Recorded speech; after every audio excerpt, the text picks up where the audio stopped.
जम्बूद्वीपे भरतखंडे आर्यावर्ते भारतवर्षे। जम्बू टॉक्स देखने वाले हमारे सभी दर्शकों का बहुत बहुत स्वागत, अभिनंदन। मैं हूं आपके साथ निधीश गोयल, करता हूं आप सभी का यथोचित अभिवादन। महाराज युधिष्ठिर की जब बात आती है तो बहुत सारी चीजें हमारे जहन में आती हैं, हमारे मनोमस्तिष्क में आती हैं। उसके साथ साथ ही महाराज युधिष्ठिर महाराज से सम्राट बनने की जो यात्रा है, वो जिस क्षण से आरंभ हुई थी उस क्षण को हम कहते हैं राजसूय यज्ञ। जी हाँ, राजसूय यज्ञ। अब ये राजसूय यज्ञ जो है, इसके बारे में महाराज युधिष्ठिर को किसने कहा, ये क्या उनके मन में पहले से ही था, इसका राजसूय यज्ञ का प्रताप क्या था, क्यों ये होना चाहिए था, इससे हो क्या रहा था। कोई भी यज्ञ अगर कोई भी व्यक्ति कर ले तो क्या उससे उसके मन की अभीष्ट इच्छाएं पूरी हो जाती हैं। अब वो धर्मराज थे तो धर्मराज के अपने मन की इच्छाएं क्या वो पूरा करना राजसूय यज्ञ का कारण था, या फिर उस राजसूय यज्ञ के कारण से धरती पर धर्म ध्वजा फहराने वाली थी, ऐसा कुछ था। अब इन सब के बारे में देवर्षि नारद ने उन्हें कैसे बताया, देवर्षि नारद ने उन्हें कैसे सहमत किया। विश्व की इस सृष्टि की, इस ब्रह्मांड की अनन्यतम, दिव्यतम और भव्यतम और राज्यसभाओं के बारे में वर्णन देवर्षि नारद महाराज युधिष्ठिर को कैसे करते हैं, और साथ साथ उन्हें ये भी कैसे कहते हैं कि ये केवल मेरी बात नहीं है, बल्कि स्वर्ग से महाराज पांडु ने आपके लिए ये आदेश या निर्देश, जैसा भी आप उसे समझें, भेजा है। ऐसे में महाराज युधिष्ठिर किस तरीके से संकल्पित होते हैं, आज के इस एपिसोड में हम ये ही जानने वाले हैं। मेरा आप सभी से निवेदन है, ये जम्बू टॉक्स है, ये जम्बू थॉट्स है। इस विचार को पूरे अधिकार के साथ में ग्रहण कीजिए। अगर आपने चैनल अब तक सब्सक्राइब नहीं किया है, प्लीज इसे सब्सक्राइब कर लीजिए। बगल वाली घंटी बजाकर बेल आइकन एक्टिवेट करें, ऑल पर क्लिक कर लें, जिससे हमारे सभी नोटिफिकेशंस आपको समय से पहुंच सकें। वीडियो को लाइक और शेयर जरूर करें, कमेंट जरूर करें, क्योंकि जितने अधिक कमेंट्स होते हैं, लाइक्स होते हैं, उतना यूट्यूब इस वीडियो को, किसी भी वीडियो को रिकमेंड करता है अन्य लोगों तक के लिए भी। और अगर आपको ठीक लगता है कि देश और धर्म के लिए कुछ हम अच्छा काम कर रहे हैं, तो हमें सहयोग जरूर कीजिएगा। आइए स्वागत करता हूं हमारे बीच पधारी हुई परम आदरणीय, परम विदुषी प्रोफेसर कुसुमलता केडिया जी। दीदी प्रणाम, कैसी हैं आप? अच्छी हूँ। जम्बू टॉक के सभी श्रोताओं को मेरा प्रणाम। तो आज का विषय सदा की भांति, हर विषय जी ही जी सुंदर है, तो आज का भी सुंदर है। आरंभ करते हैं। जी। जैसा कि निर्देश है, इस वंदना के साथ, नारायणं नमस्कृत्य नरं चैव नरोत्तमं देवीं सरस्वतीं व्यासं ततो जयम् उदीरयेत्। तो जैसा हम लोग सुन रहे थे, महर्षि नारद पधारे हुए हैं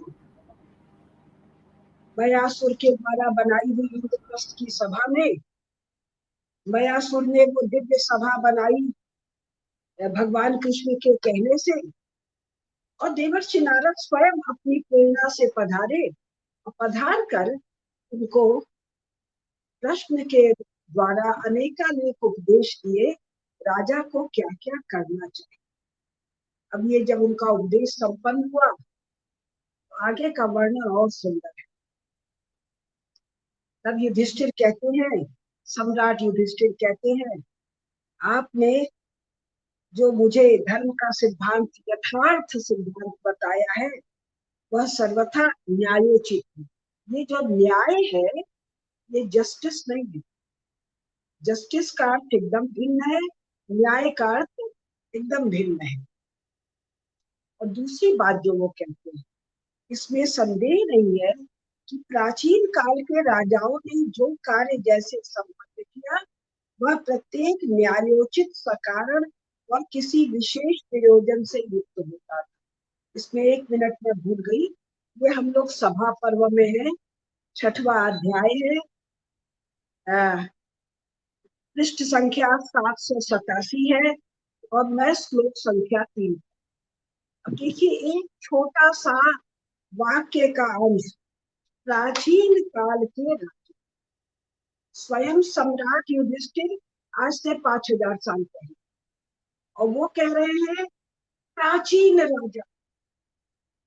प्राचीन राजाओं का नाम पहले हम लोग स्मरण कर चुके हैं, उच्चारण कर चुके हैं, आप सुन चुके हैं। ये राजा लाखों लाखों साल से स्वयं इक्ष्वाक वंश में भगवान राम, ये जो यूनाइटेड स्टेट्स ऑफ अमेरिका में नासा है, इसके अनुसार 13 लाख साल से 16 लाख साल से 30 लाख साल पुराना।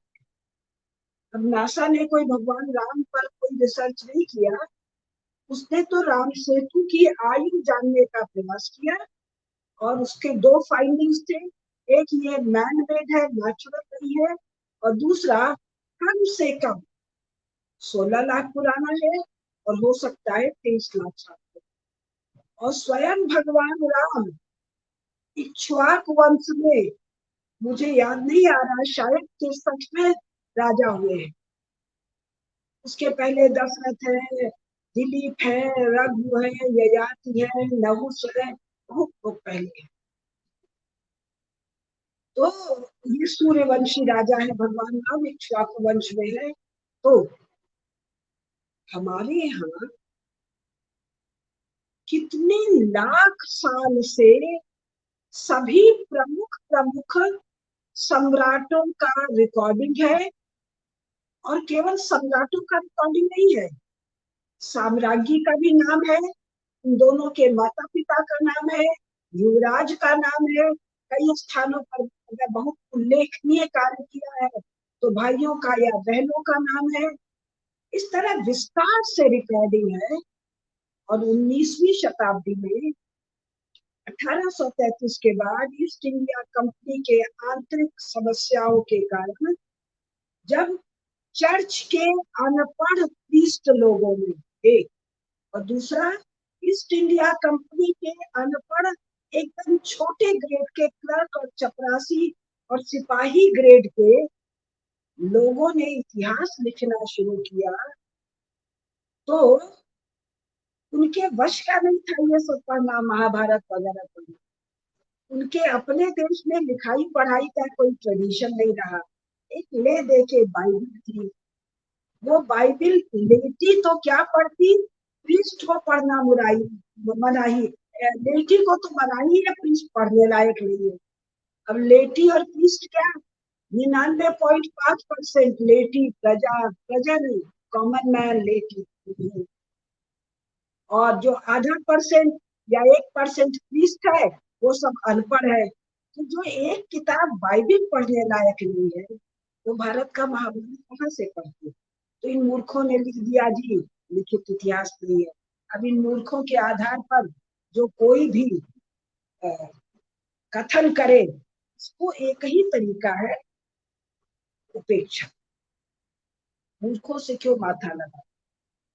तो फिर इसमें जो खास बात आती है, मैं पुनः कह दूं कि महाराज युधिष्ठिर कहते हैं कि पूर्व काल के राजाओं के कार्य न्यायोचित थे।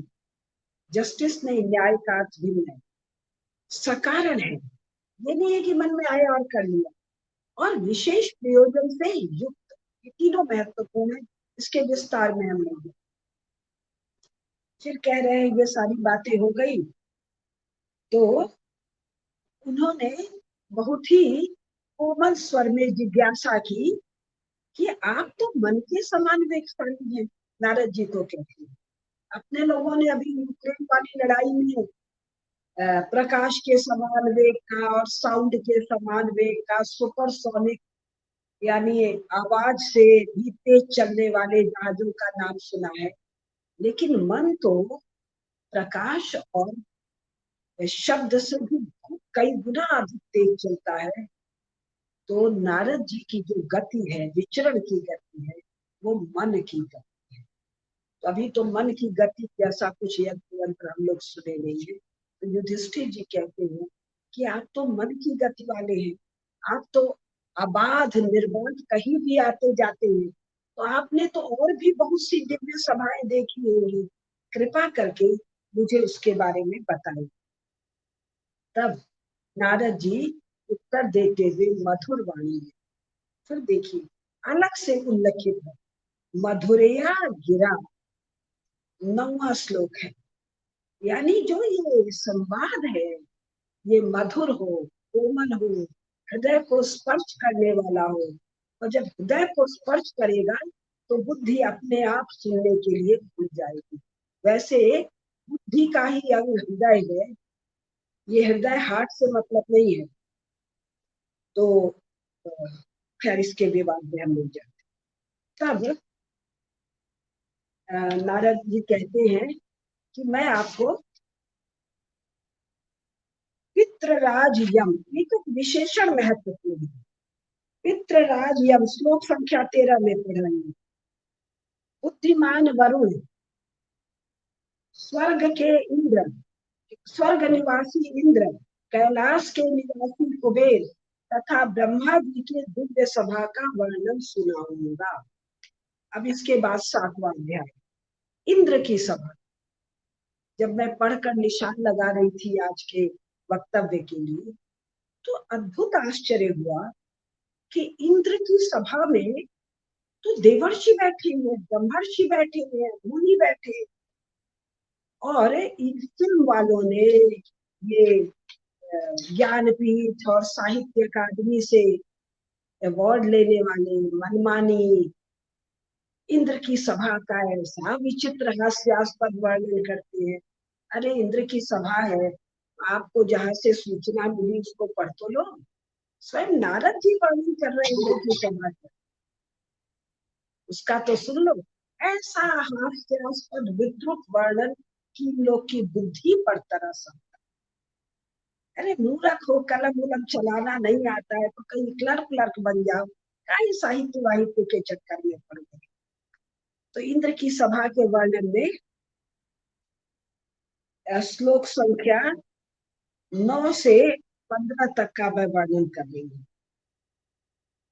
कह रहे हैं कि इसमें निर्बल चित्त के देवर्षि बैठे हैं, ये तेजस्वी हैं, सोम याग करने वाले हैं तथा शोक और चिंता से शून्य है। अब सोम याग क्या होता है जो हमारे ज्ञानी जन है वही बता सकते हैं, मैं तो नहीं बता सकती। फिर इनका नाम बता। हमारे यहाँ राजाओं का, रानियों का तो नाम छोड़िए, युवराज का, उनके माता पिता का, सेनापतियों का। हमारे यहाँ प्रकांड ऋषियों का। और कौन से ऋषि? तो इंद्र की सभा में बैठे, उनका लिस्ट सुनिए जरा। और इसको सुनने से मेरी जिह्वा पवित्र हो रही है, सुन रही हूँ तो कान पवित्र हो रहे हैं, आपके भी कान पवित्र हो रहे हैं। महर्षि पराशर, पर्वत, सावर्ण, गालव, शंख, लिखित, गौरशिरा, दुर्वासा, क्रोधन, शेन, दीर्घतबा, पवित्र प्राणी, सावर्णी, याज्ञवल्क, भालुकी, दालक, श्वेतकेतु, कांड्य, भांड्यानी, हविष्मान, गरिष्ठ, राजा हरिश्चंद्र। राजा हरिश्चंद्र का उल्लेख है राजा उपाधि देते हुए महर्षियों के लिस्ट में। हृद, उदर सांडिल्य, पराशर नंदन, व्यास, कृषिवल, मातस्कंद, विशाख, विधाता, काल, कराल दंत, तुष्टा, विश्वकर्मा तथा तुम्बरु, ये और दूसरे अयोनिज या योनिज मुनि, दोनों प्रकार के योनिज, जिनका हम लोग की तरफ सामान्य जन्म हुआ है, और जो अयोनिज हुए। हम लोग वर्तमान कालखंड में तो अयोनिज मनुष्यों के बारे में कुछ नहीं जानते। एवं वायु पीकर रहने वाले तथा भविष्य पदार्थों को खाने वाले महर्षि, संपूर्ण लोकों के अधीश्वर वज्रधारी इंद्र की उपासना कर, देवताओं के राजा इंद्र की उपासना कर रहे हैं ब्रह्मर्षि। और ये मूरख चंद ज्ञानपीठ वाले और साहित्य अकादमी वाले, सरकारी अवार्ड और प्राइवेट अवार्ड लेने वाले, ये देवराज इंद्र का कैसा विद्रुप चित्रण करते हैं। अरे नहीं आता है तो मेरे जैसा व्यक्ति महाभारत पढ़ ले रहा है, महाभारत पढ़, संस्कृत नहीं आती है, गीता प्रश्न ने सबका हिंदी छाप दिया है। फिर कहते हैं ये पांडुनंदन यही नहीं और सहदेव, सुनीत, महातपस्वी वाल्मीकि, सत्यवादी समीक, सत्य प्रतीक प्रचिता, मेधातिथि वामदेव, पुलत्स्य, यही पुलत्स्य है जिनके वंश में वो रावण है। रावण राक्षस, डेमन जैसा कोई चीज नहीं है, डेविल जैसा नहीं है, शैतान जैसा नहीं है, लंबे दांत वाला नहीं है, महर्षि का संतान है। कौन से महर्षि? जो इंद्र की सभा में बैठते हैं, दिव्य सभा में। तो महर्षि पुलत्स्य, पुनः क्रतु, मरुत, मारीचि, मरीचि, महातपस्वी स्थाणु, कुक्षिवान, गौतम, ताक्ष्य, वैश्वानर मुनि, षडर्तु, कवच, धूम्र, वैभ्य, नल, परावसु, स्वस्तात्रे, जरत्कारु। जरत्कारु जी की कथा भी हम लोग महाभारत में पढ़ चुके हैं। कहोल, काश्यप, विभांडक, ऋष्य सिंह, उन्मुख, विमुख, कालक, वृक्षी मुनि, आश्राव्य, हिरण्यमय, संवर्त, देवहव्य। हम लोग अभी तो और लंबी लिस्ट पढ़ रही हूँ। हम लोग तो एक वशिष्ठ जी को जानते थे, एक विश्वामित्र जी को, दुर्वासा मुनि को जानते थे, और 10-5 मुनियों का नाम सुने थे, ब्रह्मर्षियों का नाम सुने थे। 1947 के बाद जवाहरलाल नेहरू ने इन मियाँ लोगों को और इन देशद्रोही वामपंथियों के हाथ में जो शिक्षा दी, ये सब फोटो लगाते हैं विश्वविद्यालय में उनका, यूरोप के वैज्ञानिकों का, न्यूटन का और पता नहीं किसका किसका। हम अपने इतने महान ज्ञानियों का नाम तक नहीं सुने। अरे इनका एक मन से बनाया हुआ चित्र और नाम सहित तो लगा दिए होते, पुस्तकालयों में लगा दिए होते, छोटे छोटे सुंदर चित्र बनाकर। चलिए, हमारा आपका भाग्य, हम सुन रहे हैं, बोल रही हूँ। पराक्रमी विश्वक, विश्वक सेन। अब इनमें जो ये विशेषण लगे हैं, इसका मतलब कथा होगी कहीं, पराक्रमी विश्वक सेन। हमने तो नाम ही नहीं सुना, तो इनका कर्तृत्व हम कहाँ से जाने। कण्व, वही कण्व जिन्होंने शकुंतला का पालन किया है, जिनके पुत्र भरत के नाम पर भारत है। कात्यायन, गार्ग्य, कौशिक। अब ये गार्ग्य है, मैं भी गर्ग वंश, गर्ग गोत्र की हूँ, यानी मूल पुरुष ऋषि गर्ग है। कौशिक, दिव्य, इसके इन मुनियों के अलावा खूब वर्णन है, दिव्य जल, औषधियां, श्रद्धा, मेधा, सरस्वती, बहुत लंबा वर्णन है। और फिर पुनः ऋषियों के नाम है, या ये लोग भी ऋषि है। अर्यमा, भद्र, विश्वेदेव, साध्य, बृहस्पति, शुक्र, विश्वावसु, चित्रसेन, सुमन, तरुण, विविध यज्ञ, दक्षिणाग्रह, तारा और यज्ञ निर्वाहक मंत्र, ये सभी वहां इंद्र सभा में बैठते हैं। अब इसका अर्थ क्या है, मैं मेरी बुद्धि के बाहर है बताने, ज्ञानी जन बता सकते हैं। और आगे सुनिए, इन सबका मनोरंजन वहां होता है। किनका? देवर्षियों का, ऋषियों का, जो इंद्रजित है, जिन्होंने अपनी इंद्रियों को जीत लिया है, जितेंद्रिय है, ऐसे लोगों का मनोहर अप्सराएं तथा सुंदर गंधर्व, स्त्री पुरुष दोनों रूप में, नृत्य, वाद्य, गीत एवं नाना प्रकार के हास्यों द्वारा मनोरंजन करते हैं। देवराज इंद्र का तो स्वाभाविक है सभा में बैठे हुए इन सबों का। अगर हम लोग संघ के भागवत जी को, या अपने शंकराचार्य जी लोगों को चारों को, या अपने वल्लभाचार्यों को, रामानुजाचार्यों को ऐसे देख लें, हाधिक हाधिक हाधिक शुरू कर देंगे, प्रभाव किसका है? बाइबिल का, कुरान का,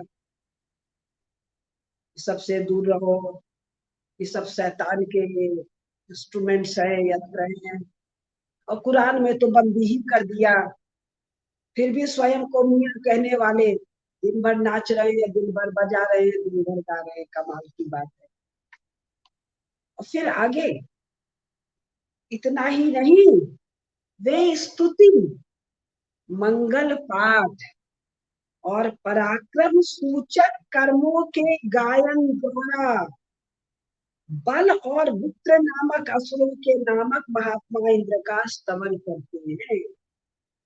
समस्त भारतवर्ष में 15 अगस्त 1947 वाला नहीं, समस्त जम्मू द्वीप में जो आवृत भारतवर्ष है उसमें आज तक पराक्रम और बल के गायन की परंपरा यथावत उपस्थित है। तीजन बाई का पांडवी गायन क्या है, महाभारत के अर्जुन का शौर्य, तो बृहन्नला, बृहन्नला कौन है ये सब कहेंगे, किन्नर स्त्री वेश में जब अर्जुन है तो जो विराट शौर्य का प्रदर्शन किए हैं। फिर भीम के दोनों जो पुत्र हैं, नाम नहीं याद आ रहा मुझे, उनके पराक्रम का, सबके पराक्रम का वर्णन तीजन बाई आज भी, जिसको ये ट्राइबल एरिया कह रहे हैं, मतलब मूर्खता की, दुष्टता की, क्षुद्र बुद्धि का सीमा नहीं है, हद नहीं है। ये सबको पराक्रम का स्मरण करा रही है और पूर्वजों के पराक्रम से हमारे लहू के जो कण हैं वो फिर नृत्य करते हैं। कैसा नृत्य? जैसा कि गर्दन कट गया, सर कट गया और धड़, केवल धड़ युद्ध करके अनेकानेक का वध कर देता है। इनका एक विशेष नाम है, आएगा बताऊंगी, कबंध।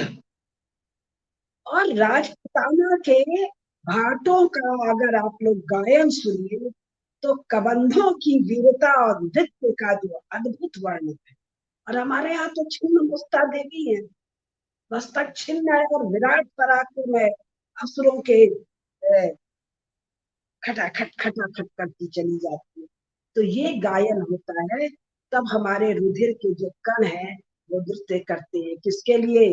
अधर्म के नाश, दुराचारियों को दंड देने, पापियों का समूल उच्छेदन के लिए। तब अब इनको ऐसे ध्यान से, मुझे ध्यान है रामचरितमानस मेरी माँ बहुत पढ़ती थी, सभी लोग पढ़ते हैं उस समय। माँ बहुत कहती थी कुसुमा पढ़ा कर, मैं पढ़ूं मेरे समझ ही ना आए। तो मेरे मामा जी थे, ललित मामा जी, वो बड़े रामचरितमानस के अचानक भक्त हो गए थे। बड़ा अल्ट्रा मॉडर्न थे, बहुत यूरोप घूमते थे, बहुत आर्ट के जानकार थे। मेरी आर्ट में रुचि, आर्किटेक्चर में रुचि, मूर्ति कला में रुचि मेरे मामा के कारण हुई। तो वो आकर पंकज जी से बहुत चर्चा करते थे और मुझसे भी बहुत चर्चा करते, तो उनका कोई चर्चा करने विषय ही नहीं था। तो उनके चर्चा से रामचरितमानस में रस उत्पन्न। तो हम लोगों को किसी गुणी जन से महाभारत सुनना चाहिए तो रस आएगा। मैं तो एक विशेष प्रयोजन से कर रही हूँ 21वीं सदी की जियो पॉलिटिक्स, जो अभी राजसूय वाले प्रसंग में आएगा। तो उस दृष्टि से, एक सोशल साइंटिस्ट की दृष्टि से इसको पढ़ रही हूँ। लेकिन मन और चित्त से तो एक संस्कारी हिंदू स्त्री हूँ, तो जो संस्कार से मिला है वो भी कभी कभी जुगनू की तरह चमकता हुआ दिखता है।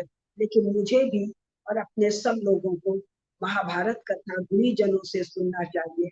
लेकिन अब तो महाभारत कथा ही बंद हो गई।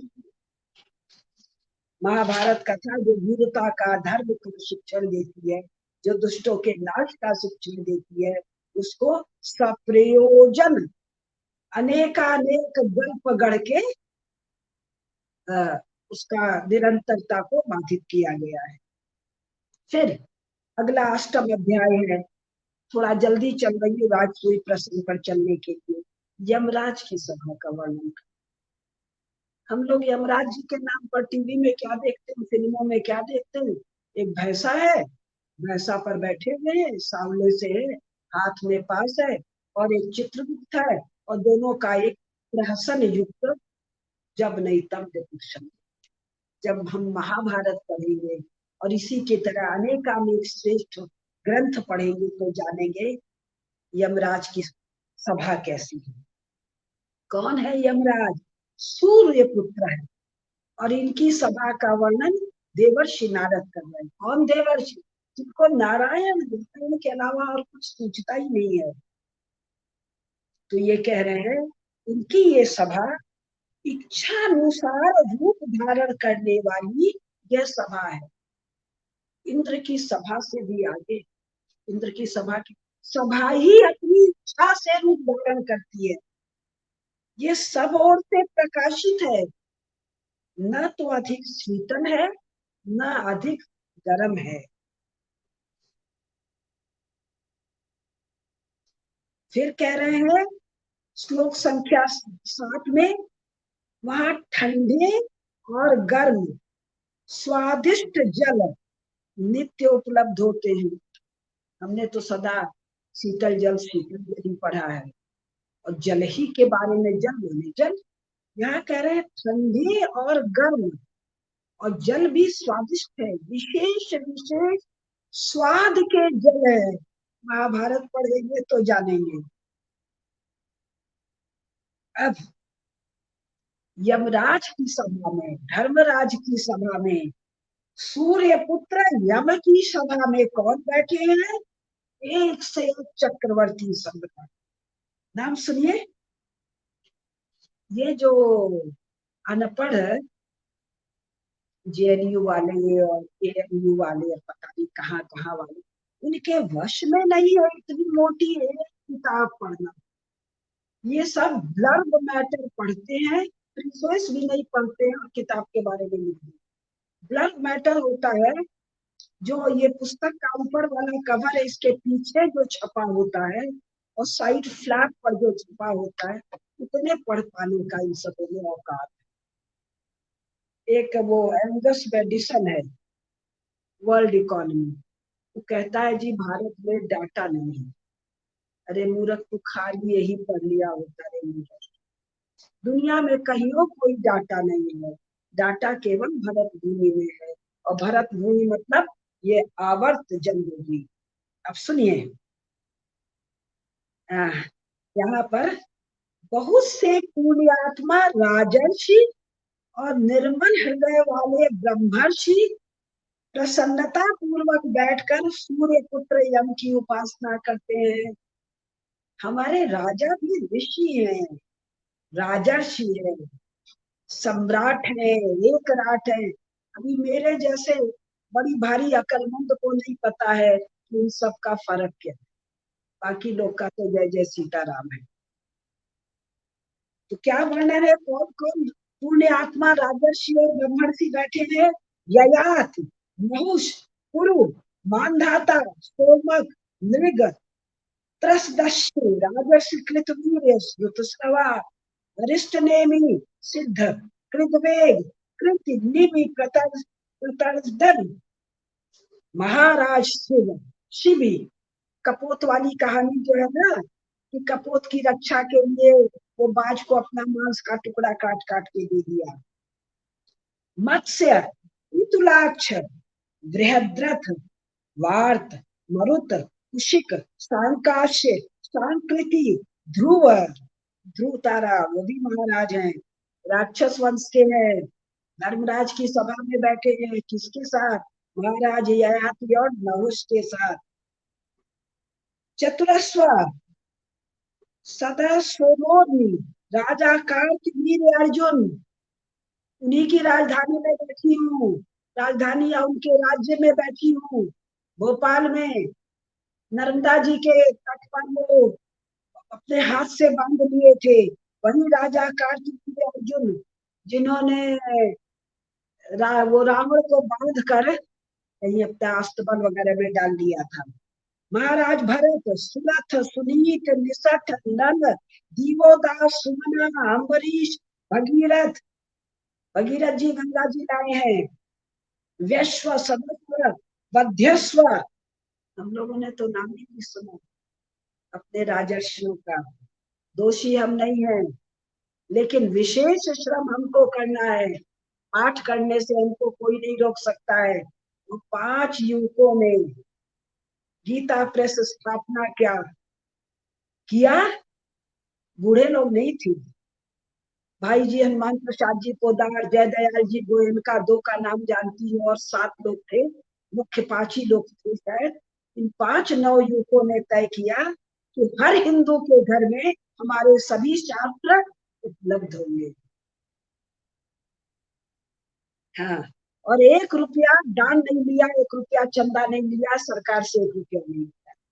तो निषठ नल दिवोदास सुमन अम्बरीश भगीरथ व्यस्व सदस्व बध्यस्व पृथ्वी श्रवा पृषदस्व वसुमना महाबली चित ऋषद्रुवृत सेन रथ और ध्वजा से युक्त कुत्स आष्टिशेन दिग्न महात्मा उशिनर औशिनर पुंडरीक शर्यात शरभ सुचि अंग अरिष्ट वेन दुष्यंत संजय जय भांगा सुन सुनीत निषद।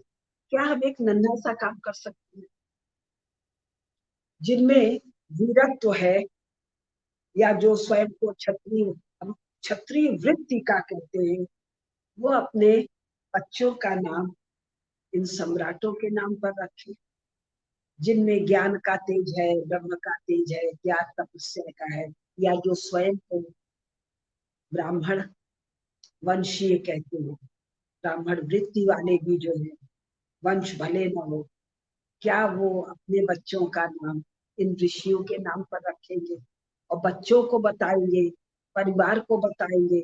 हमारे यहाँ क्षत्रिय महासभा है, हमारे यहाँ वैश्य महासभा, सभी महासभा है, वो सभी महासभा के लोग अपने बच्चों का नाम अपने ऐसे विराट पराक्रमी पूर्वजों के नाम पर रखेंगे। क्या बहुत आसान काम है, पूरे नामों की लिस्ट महाभारत से उपलब्ध हो जाए, सबका लिस्ट है। फिर नाम का उच्चारण तो करूंगी। हाँ, सुचि अंग अरिष्ट वेन दुष्यंत संजय जय भांगासुरी सुनी निषद वही नर करंदम बाल्लीक। ये बाल्लीक प्रदेश हमारा है, राजा का नाम है, राजा के नाम के स्मरण से जानेंगे। बाल्लीक प्रदेश कौन?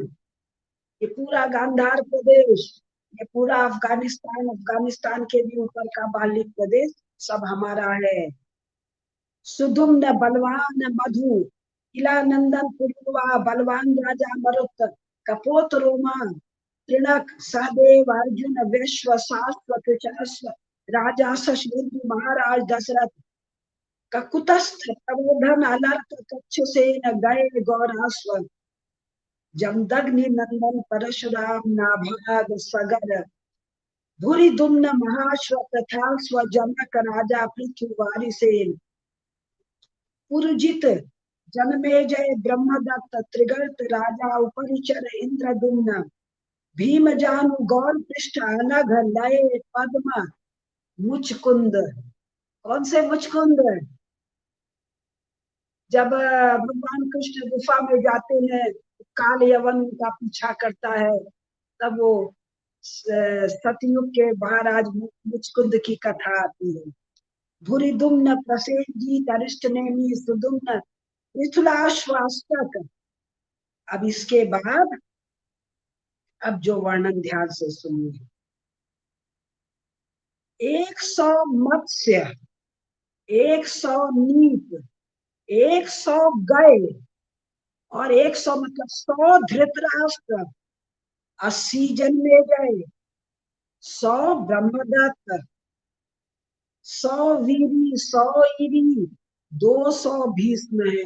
ये हम लोग तो एक ठो भीष्म पितामह को जानते हैं, 100 भीम है, हम तो एक ठो भीम को जानते हैं, तू भी राजा नहीं हुए। 100 प्रतिबंध, 100 नाग, 100 है, 100 पलाश, 100 काश और 100 कृष राजा एवं शांतनु तुम्हारे पिता हे युधिष्ठिर पांडु कुशंगव सतरथ देवराज जयद्रथ मंत्रियों सहित बुद्धिमान राजर्षि वृषदर्भ तथा इनके सिवा सहस्त्रों हजारों शशबिंदु नामक राजा जो अधिक दक्षिणा वाले अनेक महान अश्वमेध यज्ञों द्वारा काशी में 10 अश्वमेध 10 अश्वमेध यज्ञ जिसने किया, यजन करके धर्मराज उनके लोक में गए हुए हैं। यमराज की सभा का वर्णन हो रहा है। हे राजेंद्र, ये सभी पुण्यात्मा, कीर्तिमान और बहुश्रुत राजर्षि, अरे अभागे नेहरू, तेरे कारण पता नहीं कितने पीढ़ी के हम भारतीय अपने इन बहुश्रुत राजर्षियों का नाम तक नहीं सुन पाए। पहले तो सोचते धिक्कार हमको है, अब महाभारत पढ़ के जाना दूसरों के द्वारा किए गए पाप का परिमार्जन न करने वाला राजा दुख पाएगा, ये इंदिरा दुख पाएगी, ये राजीव दुख पाएगा, ये बाकी सबकी जो भी लिस्ट है इनका नाम काहे नहीं ले रही है, ये दुख पाएंगे। ये बहुश्रुत राजर्षि नारद जी किसको कह रहे हैं? सम्राट युधिष्ठिर को। ये बहुत सुने गए हैं, पॉपुलर हैं, इनके नाम आइकॉन हैं, सब जानते हैं। इन लोगों ने बहुत प्रयास किया, हम ऐसे पूर्वजों को ना जाने, तुम्हारी ऐसी की तैसी। गीता प्रेस से हम महाभारत खरीद लेंगे, हम स्वयं पढ़ लेंगे, हम स्वयं सुना देंगे। तुम्हारे जैसे लफंगों के रोके कुछ रुकने वाला नहीं है। लफंगा शब्द का थोड़ा सा एक्सप्लेनेशन दे। जो जबरदस्ती कुर्सी को अधिकृत कर लेते हैं, उन सब का आदर नहीं किया जाता, उनको लफंगा ही कहा जाता है। और ये कॉमन पद्धति है। जब माओ ने चीन की कुर्सी पर कब्जा कर लिया तो दुनिया भर में उसके लिए जो कहा गया है उसको सुन लीजिए। यानी 20वीं शताब्दी के उत्तरार्ध में वेस्टर्न टाइप के डेमोक्रेसी में, वेस्टर्न टाइप के गवर्नेंस सिस्टम में माओ एंड कंपनी को, स्टालिन को, ब्रेजनेव को, लेनिन को, दुनिया भर के ऐसों को क्या क्या कहा गया। लफंगा तो बहुत सॉफ्ट कर। अभी अपने राजाओं का वर्णन कर रही हूँ कहानी जिसको। अब इसके बाद ये और बहुत लंबा वर्णन इन लोग को हम छोड़ दे रहे हैं। अब वरुण की सभा, थोड़ी हड़बड़ मची हुई है राजसूय प्रसंग में जाने की। वरुण की सभा का वर्णन है 9वां अध्याय, 700 पृष्ठ संख्या 793, और ये अपने लोग का सभा पर्व चल रहा है। क्या सुंदर। विश्वकर्मा ने उस सभा को जल के भीतर रहकर, वरुण जल के दे, उनका इनकी सभा भी जल के भीतर। ये तो वर्णन अब यूरोप वाले में सुनने को आता है।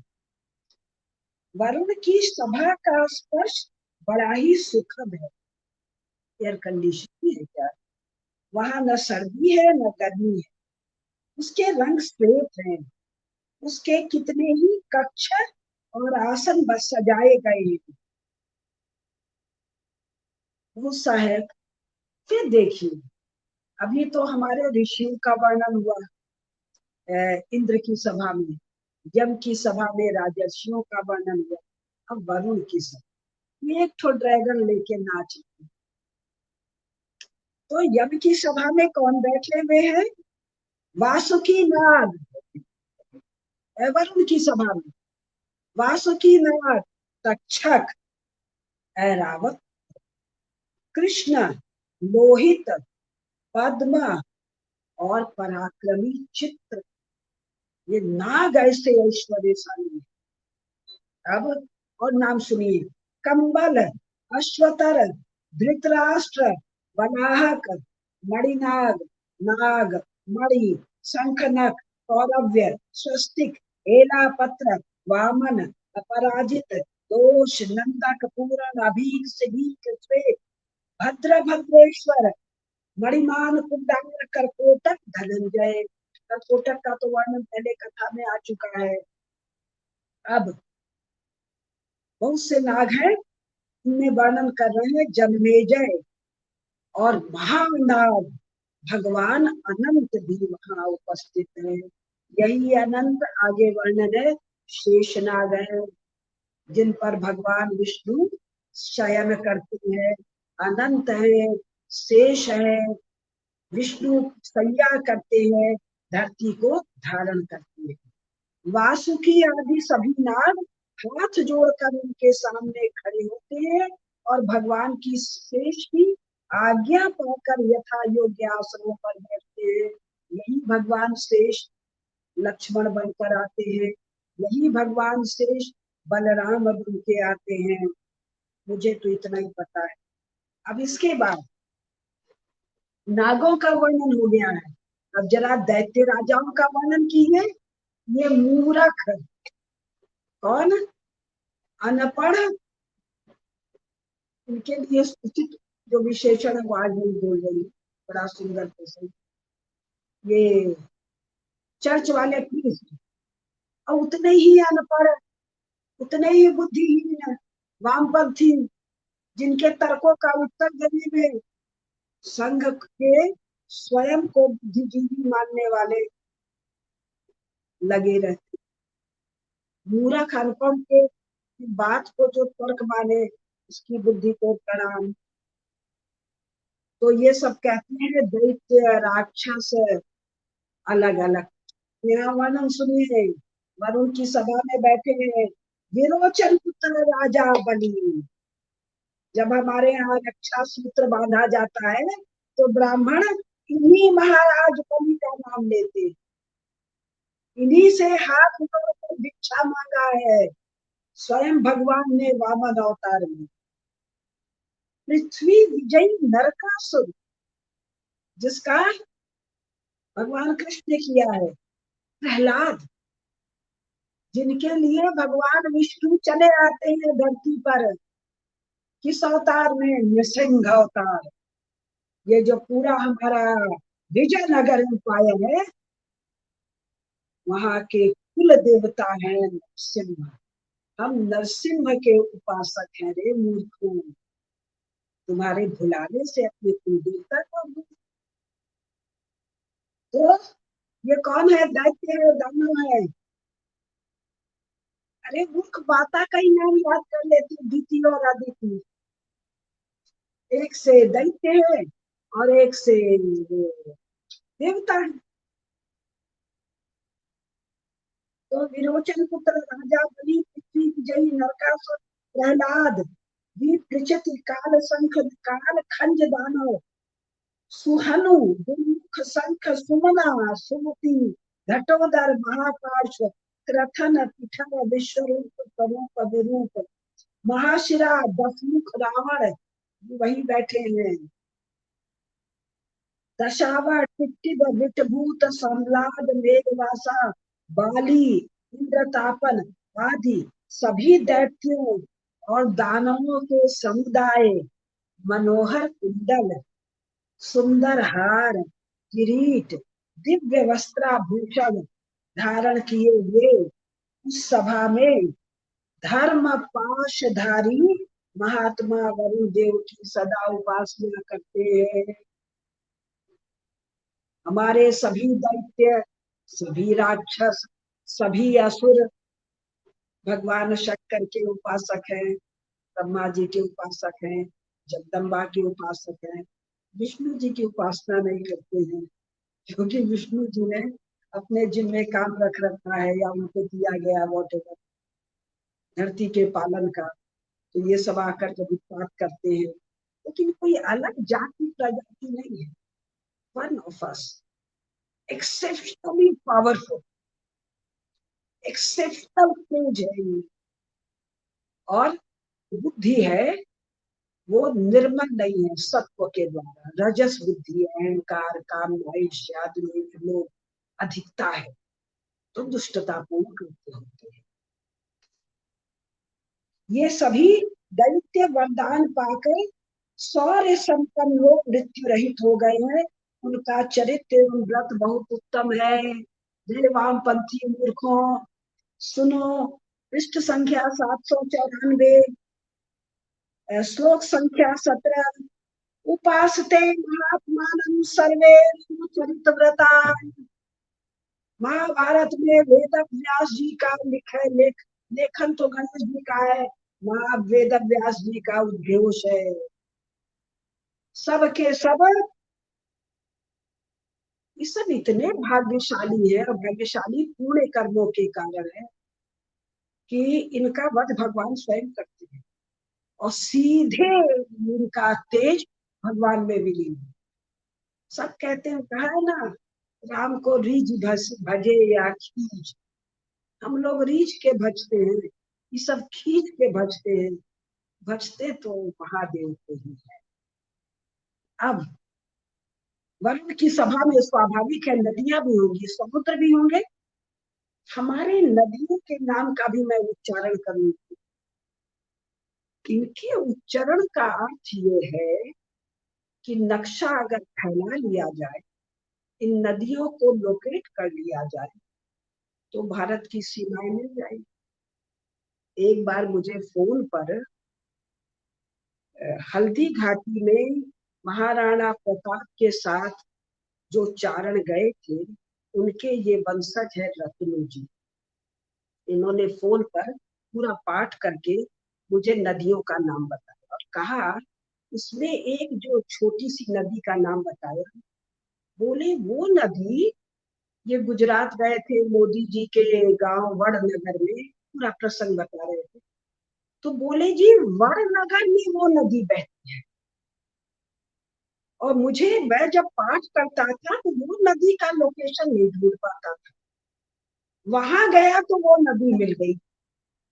तो हमारे पर्वतों के नाम का उच्चारण और स्मरण, नदियों के नाम का उच्चारण और स्मरण 21वीं शताब्दी में जियो पॉलिटिक्स, संपूर्ण जम्बू द्वीप पर हमारा क्लेम, ये नदियां वरुण जी की सभा में बैठी है।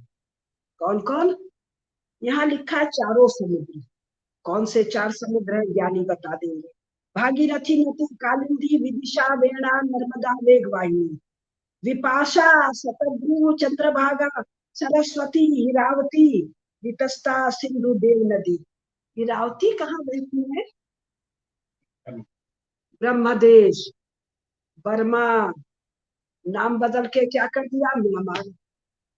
ये नाम बदलने की बदमाशी बड़ी जबरदस्त है। अब इरावती याद है, इरावती बर्मा में बहती है, ब्रह्मदेश में। खट से दिमाग चला गया। अब इरावती का भी नाम बदल दो, इसका स्मरण न करो। ब्रह्मदेश हमारा है, हम कैसे जानेंगे? गोदावरी, कृष्ण, वेणा, सरिताओं में श्रेष्ठ कावेरी, किम पुनः विशल्या वैतरणी, तृतीया ज्येष्ठिया महानद, शुद्ध चर्मवती, पर्णासा महानदी। एक बात आप लोग को याद दिला दी, केवल जम्बू द्वीप यूरेशिया में नहीं, Africa, Latin America, North America, Australia, इन सब जगह नदियों, पर्वतों, झीलों, रेगिस्तानों के नाम आज भी तद्भव में, यानी बिगड़े हुए रूप में, मूल संस्कृत नाम से अभी तक उपस्थित है। बहुत आसानी से इनके नाम और इनसे जुड़ी हुई किंवदंतियां वही है जो हमारे शास्त्रों में पढ़ी। आज इसका प्रसंग नहीं है, लेकिन 2-4 प्रसंग मैं आपको बता, बहुत विस्तार से पढ़ा है। इसके अलावा सरयू, वारवत्या, सरिताओं में श्रेष्ठ, लांगनी, करतोया, त्रयी महानद, लोहित। पहले याद, कभी मैं महाभारत पढ़ती थी तो ये सब तेजी से स्किप करती थी, कहानी कहानी पढ़ ली, ये क्या पढ़ना। और इतने नाम ही है नाम, ऐसे नाम की नदी तो कभी सुनी नहीं। ये सब नदियां आज भी अपने नाम के साथ संपूर्ण संसार में और भारतवर्ष में उपस्थित है।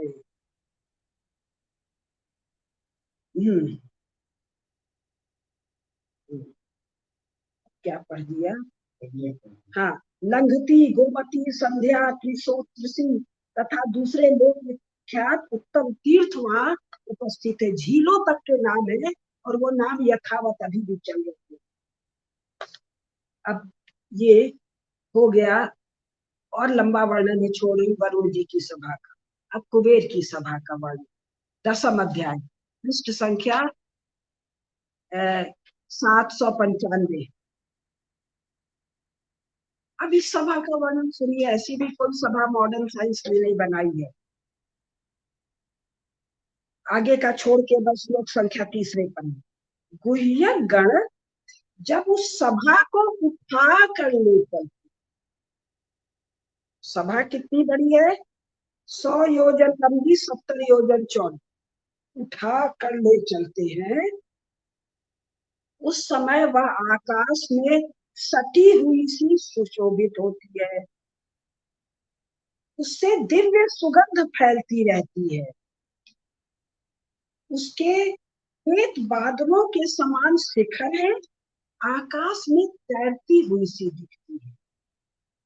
अब पेंटिंग का डिटेल्स में, उस दिव्य सभा की दीवारें विद्युत के समान उद्दीप्त होने वाले सुनहले रंगों से चित्रित की गई। यहाँ दो चीज, विद्युत के समान उद्दीप्त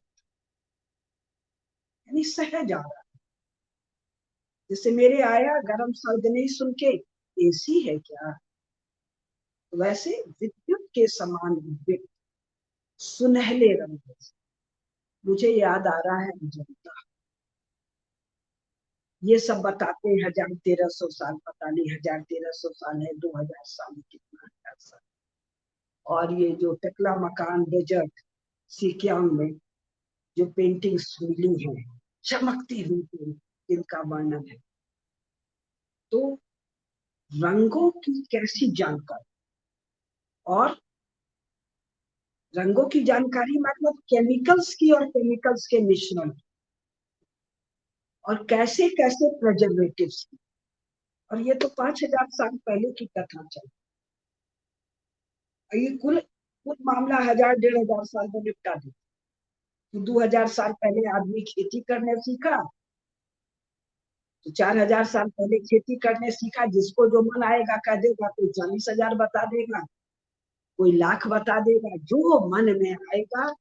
संपूर्णतया वहां पर अराजकता है विद्या के क्षेत्र में, कोई उसका माई बाप धनी धनी नहीं।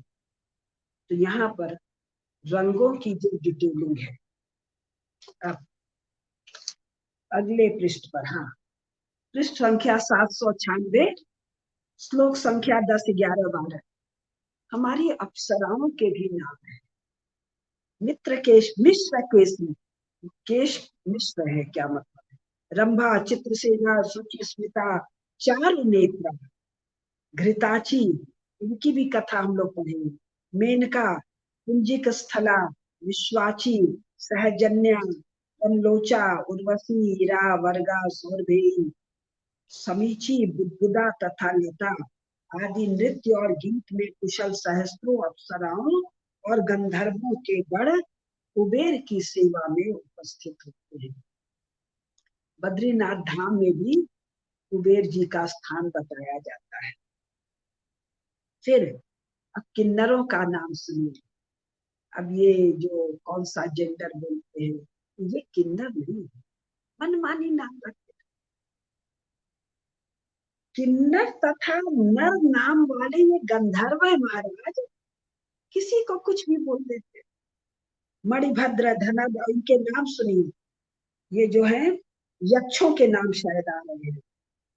मणिभद्र, धनद, श्वेतभद्र, गुह्यक, कशेरा, गंडकांडु, महाबली, प्रद्युत, ये जो नामों की डिटेलिंग है, ये हिस्टोरिसिटी को प्रूव करता है। और ये नहीं कि एक जगह नाम कुछ भी लिखते, आप अनेकानेक जब पुराण पढ़ेंगे, 18 पुराण नहीं, ये बहुत सारे पुराण हैं। जब आप रामायण पढ़ेंगे, जब आप आयुर्वेद से, धनुर्वेद से, ये अपने स्थापत्य से संबंधित शास्त्र पढ़ेंगे, वहां बार बार ये सबका नाम आएगा, तो क्रॉस चेक हो सकता है, और सब उसी कनेक्टिविटी के साथ आता है, उसी विशेषता के साथ। तो ये हिस्टोरिसिटी को ऑथेंटिसिटी को प्रूव करता है, इसलिए इनका उच्चारण कर रही हूँ मैं। किन्नर तथा नर नाम वाले गंधर्व मणिभद्र धनर श्वेत भद्र गुलियक कशेरक कंडकंडू महाबली प्रद्योत कुस्तुम्ब्रु पिशाच गजकर्ण विशालक वराकर्ण ताम्रोष्ठ फलकक्ष फलोदक हंस चूर्ण शिखावर्त नेत्र विभीषण पुष्पानम पिंगलक्ष सोनितोद प्रवालक वृक्षवासी अनिकेत तथा चीरवासा, ये तथा अन्य बहुत से यक्ष लाखों की संख्या में उपस्थित होकर उस सभा में कुबेर की सेवा। यक्षों के राजा है ना कुबेर, ये लंका नगरी कुबेर ने बनाई थी, जिसको बाद में रावण इनका सौतेला भाई ने इनसे छीन लिया था। क्या कह रहे हैं? उस सभा में ब्रह्मर्ष भी है, देवर्ष भी है, अन्य ऋषिगण भी है। श्लोक संख्या 20। बहुत से पिशाच, महाबली गंधर्व और लोकपाल महात्मा धनत की उपासना करते हैं। अब हाँ, वहां पर भूत प्रेत भी बैठे हैं, इसको भी सुन लीजिए। श्लोक संख्या 21 से 24। इन सबके विशेष अर्थ है, यूं ही नहीं है। हे नृपश्रेष्ठ, लाखों भूत समूहों से घिरे हुए उग्र धनुर्धर महाबली पशुपति, शूलधारी भगदेवता के नेत्र नष्ट करने वाले तथा त्रिलोचन भगवान उमापति और क्लेश रहित देवी पार्वती, ये दोनों वामन विकट कुब्ज लाल नेत्रों वाले, महान कोलाहल करने वाले, मेदा और मांस खाने वाले, अनेक प्रकार के अस्त्र शस्त्र धारण करने वाले तथा वायु के समान महावेगशाली भयानक भूत प्रेतादि के साथ उस सभा में सदैव धन देने वाले अपने मित्र कुबेर के साथ बैठते। भगवान शंकर स्वयं बैठ रहे हैं भाई माता पार्वती के साथ, तो फिर उनके वो भूत पिशाच सब बैठेंगे ही साथ। उनका बड़ा सुंदर वर्णन तुलसीदास जी ने किया है। जब वो भगवान रामचरितमानस में भगवान शंकर का विवाह बारात जब जाती है, पंकज जी जब गाते हैं तो लगता है सजीव सब उपस्थित हो गए हैं। मुझे तो गाना आएगा नहीं, लेकिन कभी देखना हो तो काशी में शिवरात्रि पर जो शिव जी की बारात निकलती है, और मुझे पता चला है कि मध्य प्रदेश या संपूर्ण भारत में निकलती है, वहां सब ये सशरीर अपने अधीश्वर के ब्याह का आनंद लेते हैं। फिर इसमें और गंधर्वों का नाम लिया है, किन्नरों के स्वामी ध्रुव का नाम लिया है, फिर वहां दिव्य पर्वतों का नाम लिया है। इनका नाम जरा सा ले लो, ये बहुत महत्वपूर्ण है जियो पॉलिटिक्स की दृष्टि से। पृष्ठ संख्या 797, श्लोक संख्या 31 से 33। हिमवान पारियात्र विंध्य कैलाश मंदराचल मलय दर्दुर महेंद्र गंधमादन इंद्रकील और सुनाब नाम वाले दोनों दिव्य पर्वत, ये रूस और चीन, और ये 5 जो खड़े कर दिए हैं 5 स्थान, इनमें जो पर्वत हैं इनके विस्तार से वर्णन महाभारत में 5000 साल। और ये सारा कब्जागिरी का काम 20वीं शताब्दी 18वीं 19वीं शताब्दी के अंत 1860 भी नहीं 1880 के बाद थोड़ा सा जार वाले रूस ने किया है। और ये चीन को तो नेहरू ने थमाया 1947 के 2 साल बाद, जब माओ आ गया, तभी स्टालिन का डांट खा। तो इन पर्वतों के जो नाम है, इन्हीं का बिगड़ा हुआ नाम अभी तक उपस्थित है।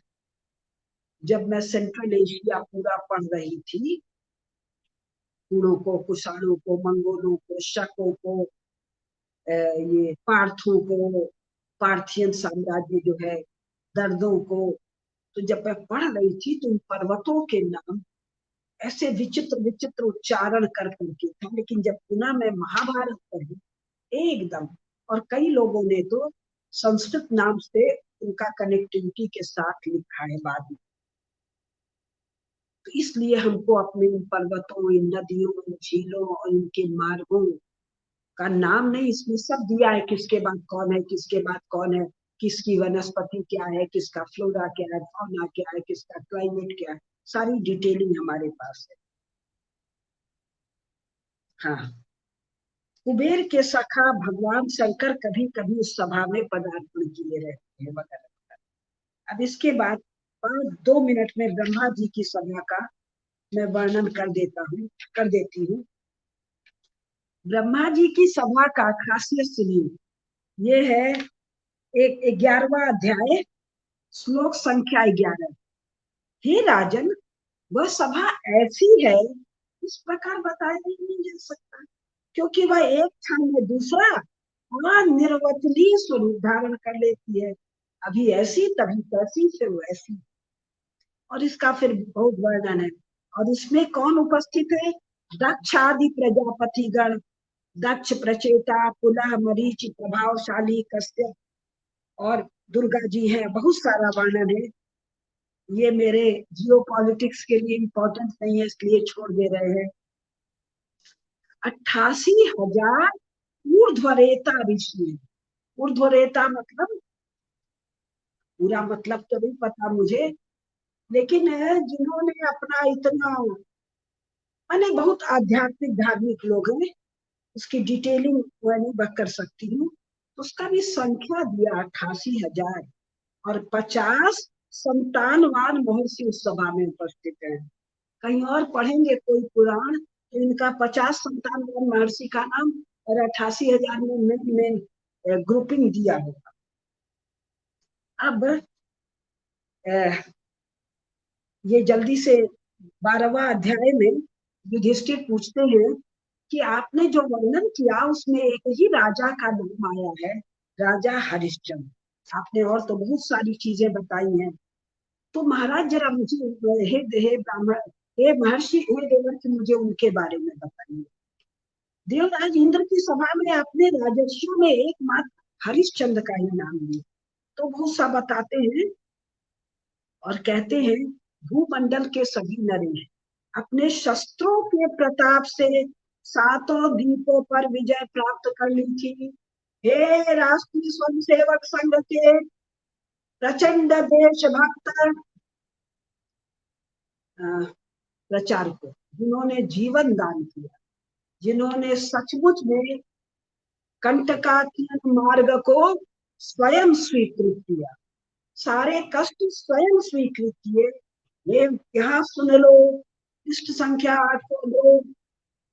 महाराज हरिश्चंद्र, सम्राट हरिश्चंद्र ने शस्त्रों के द्वारा 7 द्वीपों पर विजय प्राप्त कर ली। तुम्हारे अनुसार तो भारत के राजा लोग भारत की सीमा के बाहर गए। अब भारत का सीमा कौन है महाराज? जो नक्शा हम नमस्ते सदा बदले गा गा के रोमांचित होते थे, मुझे तो लगता है जिन्होंने रचना की, जिन्होंने गाया, कोई भगवत कृपा थी। देश भर में केवल इसको बजवा दिया जाए तो जो रोमांच होगा, जो देशभक्ति होगी, नमस्ते सदा बदले मातु जी। लेकिन ऐसी मूर्खता तो ना करो भाई। किया सो किया, जिन्होंने किया वो प्रचंड देशभक्ति। मैं तो महाभारत सुना रही हूँ। हे जनेश्वर, उन्होंने एकमात्र स्वर्ण विभूषित जैत्र नामक रथ पर चढ़कर अपने शस्त्रों के प्रताप से 7 द्वीपों पर विजय प्राप्त कर ली थी। हे महाराज, पर्वतों और वनों सहित इस सारी पृथ्वी को जीतकर राजा हरिश्चंद्र ने महाराज हरिश्चंद्र ने राजसूय नामक महान यज्ञ का अनुष्ठान किया था। राजसूय प्रसंग 7 द्वीपों को शस्त्रों से जीता जाता। और ये एक वर्णन नहीं, ऐसे 100 वर्णन है अकेले महाभारत में। जियो पॉलिटिक्स 21वीं शताब्दी, मेरे नरेंद्र का हाथ मजबूत करो। वो सब कहेंगे अमेरिका वाले, रूस वाले, चीन वाले, अरे तुम्हारा जो मदर ऑर्गेनाइजेशन है आरएसएस, उसके अखंड भारत में तो पाकिस्तान, बांग्लादेश, अफगानिस्तान है, तुम लोग छोड़ दिए, हमसे का झगड़ा करने आ रहे। अरे उस अखंड भारत को बदलो रे। नीचे का लाइन खींच दो, ऊपर संपूर्ण हमारा है। इतने साक्ष्य दिए हुए, एक नहीं 1000 साक्ष्य। तो कह रहे हैं कि उन्होंने राष्ट्रीय नामक यज्ञ किया। उस महायज्ञ को समाप्त जब संपन्न हुआ, सम्राट के पद पर अभिषिक्त हुए। और वो दिल्ली में आकर कोरोनेशन करता। अरे कोरोनेशन का भला है रे मूर्ख जॉर्ज पंचम, तू कहा जाने। और तूने कब धरती विजिट की रे मूर्ख? भारत में लोगों से पूछ के तेरा वॉइसराय तुझे बुला ले आया। इंग्लैंड में तेरी हालत खराब हो रही थी, यूरोप में तेरी हालत खराब हो रही थी, तो चल भारत। और वो जो जर्मनी का कैसर अपने को सम्राट कैसर कहने लग गया, इसको भी आफत बची। जर्मनी से बड़े थर थर कपी छूटी 1870 के बाद। तो 1911 में ला के भारत में दिल्ली में कहा कि जी कोरोनेशन। अरे कोरोनेशन का भला है, पुराना नहीं। तो ये अपने नेपाल वाले राजा वीरेंद्र का कोरोनेशन तो अभी हुआ, उसकी तो पूरी वीडियो रिकॉर्डिंग हुई। तो महायज्ञ को संपन्न करने के बाद सम्राट और साम्राज्ञी होती, वो अपने को एम्परर व एम्परस कहने लगे। तो हे भरत कुलभूषण, दूसरे भी जो भूपाल राजसूय नामक महायज्ञ का अनुष्ठान करते हैं, वो देवराज इंद्र के साथ रहकर आनंद भोगते हैं।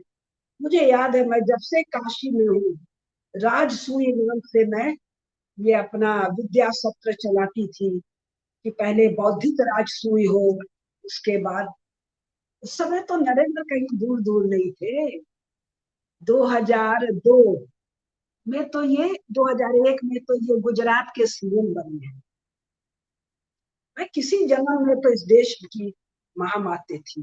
ये तो राजसूय नाम मुझे मारवाड़ी घर की लड़की को, जिसकी माँ 7 क्लास नहीं पढ़ी, जिसके बाबूजी 12 क्लास नहीं पढ़े, दादाजी 5 क्लास नहीं पढ़े, उसको राजसूय काहे आफत किए होता। और अब चक्रवर्ती भारत काहे आफत किए होता। तब तक तो ये नरेंद्र प्रकट ही नहीं हुए थे।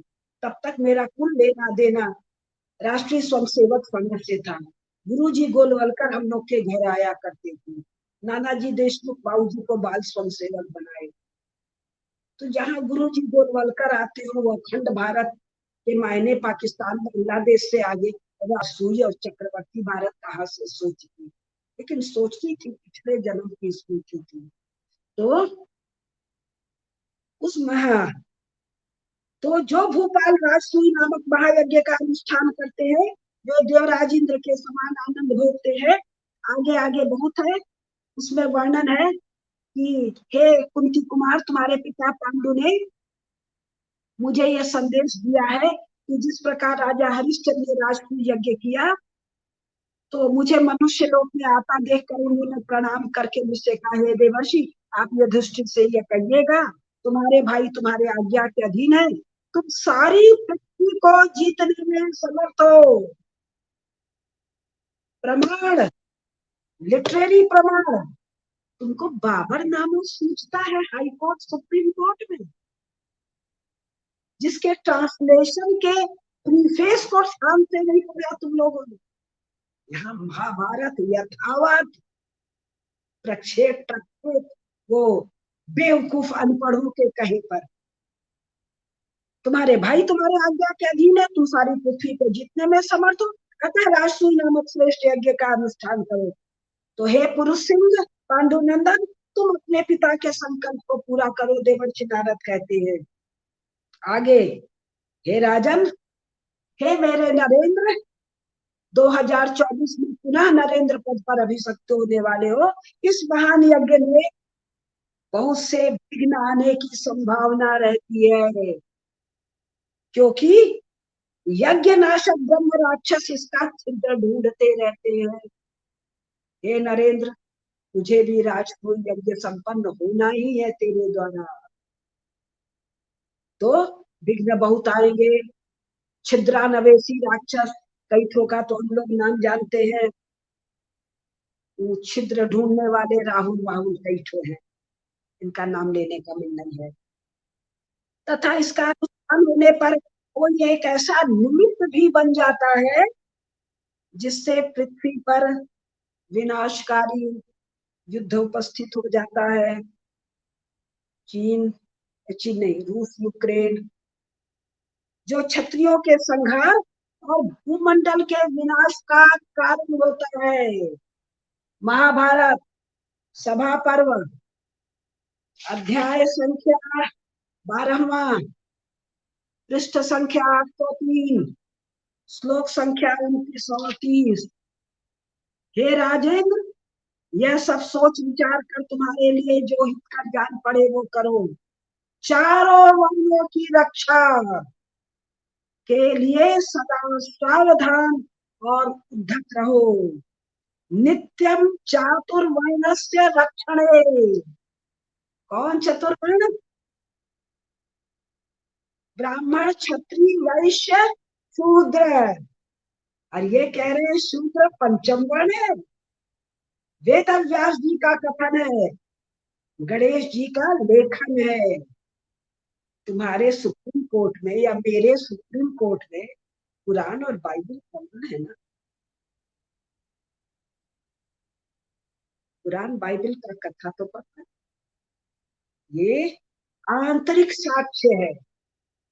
वेद व्यास जी ने लिखा है, अंतर पाठ का आंतरिक साक्ष्य गणेश जी ने लेखन किया है। आप बाहर से मनमानी अराजक तर्क नहीं दे सकते। ये सब इस्टेब्लिश लॉ का नियम है, कानून का नियम है। कौन से कानून का? जिसका पालन तुम कर। अब तो आज का ये सुंदर प्रसंग संपन्न हुआ। अब कल त्रयोदश अध्याय 13वां अध्याय शुरू होगा, जिसमें महाराज युधिष्ठिर अपने भाइयों, मंत्रियों, मुनियों और भगवान श्री कृष्ण से राय बात करेंगे। तो राजसूय का प्रारंभ, सूचना आ गई है। 29वां और 30वां श्लोक। इसका अनुष्ठान होने पर कोई एक ऐसा निमित्त भी बन जाता है जिससे पृथ्वी पर विनाशकारी युद्ध उपस्थित हो जाता है, जो क्षत्रियों के संहार और भूमंडल के विनाश का कारण होता है। अचानक उपस्थित होता है। यूक्रेन और रूस, कहीं पढ़ा लिखा नहीं था। वो हंटिंगटन दुनिया भर का क्लैशेज ऑफ सिविलाइजेशन लिखा। ये तो स्लाव से स्लाव लड़ रहा है, ऑर्थोडॉक्स से ऑर्थोडॉक्स लड़ रहा है। अचानक हुआ। वो अब उसको एक ठोको का प्लान को बड़ा पढ़ के सुनाते, वो नहीं लिखा। कहीं सब लड़ाई करवा रहे थे साउथ पैसिफिक में, चीन, ताइवान, अमेरिका में। कहीं सब पानी के लिए तृतीय विश्व युद्ध करवा रहे थे, कहीं तेल के लिए करवा रहे थे। ये तो स्लाव से लड़ गया, ये तो कोई बोलबे नहीं किया। ये राजसूय का प्रसंग अकस्मात उपस्थित हुआ है। मेरा नरेंद्र संघ के स्वयंसेवक से निकलकर अचानक अटल जी कहते हैं जाओ गुजरात संभाल लो। गुजरात में बेबात के इसका वामपंथी सब इतना हल्ला मचाते हैं, इसको नेशनल लीडर बना देते। नेशनल के बाद ये नालायक इसको इंटरनेशनल बना देते हैं। अमेरिका कह देता है वो नहीं देंगे। क्या नहीं देंगे? वीसा नहीं देंगे। 2014 में ये नेशनल हो जाता है। रूस यूक्रेन में ये इंटरनेशनल हो जाता है। दी तो राष्ट्र यही संपन्न करेगा। जय महाभारत।